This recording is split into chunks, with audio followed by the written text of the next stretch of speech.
always seem to miss my cue when I'm up the line. And in an intermission, I'll wait until the curtains rise. Alors aujourd'hui, j'ai plus beaucoup de voix parce que je tiens un sacré rhume. Et je voulais voir avec vous comment gérer les moments de doute que l'on peut avoir en tant que parent. Nous doutons tous.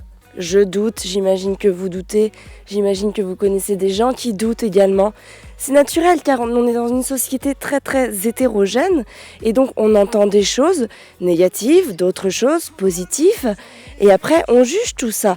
On essaye de se faire son avis et du coup pour avancer souvent on se remet en question. Alors est-ce que se remettre en question c'est positif ou négatif ? À mon sens c'est plutôt positif parce que ça permet une élévation permanente de notre façon de penser et de notre façon d'agir. Ne pas se remettre en question, c'est vraiment rester sur ses acquis. C'est qu'on pense tout savoir et on reste dans cette même pensée. Malheureusement, en fait, on se coupe vraiment des différentes sources d'apprentissage. On se repose sur un sentiment de supériorité qui va nous couper du reste de l'enseignement et surtout qui est néfaste à l'esprit d'ouverture que l'homme possède naturellement. Se remettre en question, c'est vraiment être prêt au changement. C'est avoir le sentiment et surtout l'espérance que l'on peut toujours faire mieux, que l'on peut toujours s'améliorer, améliorer ses réflexes, améliorer ses habitudes et ses façons de faire. Bien sûr, cela ne veut pas forcément dire que ça passe par une phase, on se met la pression et on fait les choses.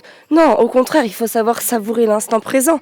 Se remettre en question n'est absolument pas synonyme de tension, de pression, de stress pour se dire il faut vraiment bien faire les choses. Prenons le temps de la réflexion, laissons mûrir les choses en soi pour justement mieux se les imprégner et mieux faire à l'avenir. Parce que avoir des doutes, ça implique vraiment que l'on va mener les recherches nécessaires pour accéder, pour trouver les connaissances que l'on cherche, pour trouver des réponses aux questions que l'on se pose, aux questions qui nous font justement douter. De cette manière, on a une évolution positive qui est vraiment constante et linéaire. Il n'y a pas que l'âge qui entraîne vers le progrès.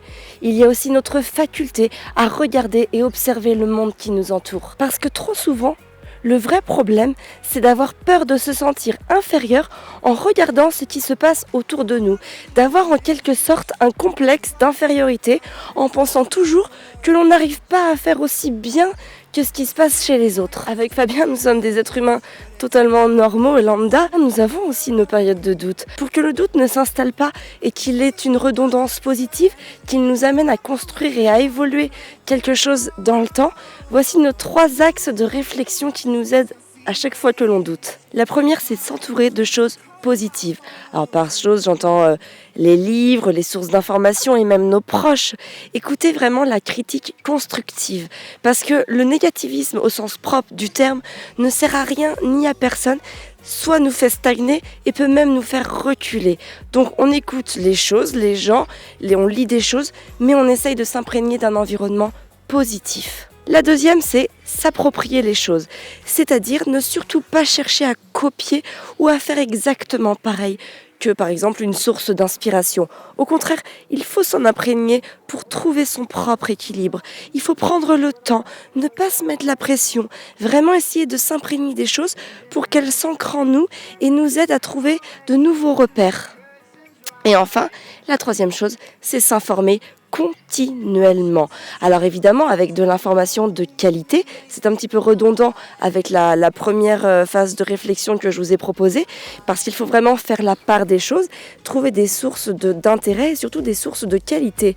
Nous par exemple, pour trouver des sources de qualité, on prend les livres que l'on aime, que l'on a identifiés comme étant qualitatif et on regarde les sources qu'ils utilisent. Souvent ça se trouve à la fin d'un ouvrage et à travers les sources qu'ils utilisent, on retrouve des auteurs qui sont très cohérents avec la pédagogie, avec les méthodes que l'on met en place. Du coup, on se procure ces livres et ça nous amène encore d'autres sources. Et ainsi, on construit notre base d'informations en étant sûr d'avoir des informations de qualité et qui vont vraiment nous servir. J'espère que cette vidéo vous aura apporté toutes les questions et surtout vous permettra de ne plus douter. Alors face justement à tous ces gens qui doutent, et il y a sûrement des gens dans votre entourage qui doutent énormément, alors n'hésitez pas à partager et à aimer cette vidéo. Moi je vous souhaite une très belle soirée, prenez soin de vous et de vos enfants.